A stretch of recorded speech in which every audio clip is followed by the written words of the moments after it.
الرفق بالحيوان من شيمة المؤمن وعلامة الإيمان. يا أيها الإنسان الرفق بالحيوان من شيمة المؤمن وعلامة الإيمان. فانظر إلى رجل سقى كلبا تملكه الظما من ربه نال الرضا وجزاه مولاه الجنان.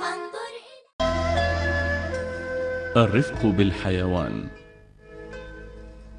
عن أبي هريرة رضي الله عنه أن النبي صلى الله عليه وسلم قال: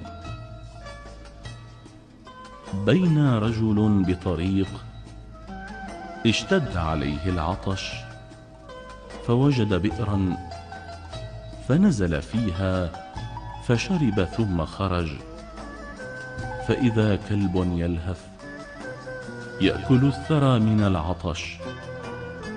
فقال الرجل: لقد بلغ هذا الكلب من العطش مثل الذي كان بلغ مني. فنزل البئر فملأ خفه ماء فسقى الكلب، فشكر الله له فغفر له.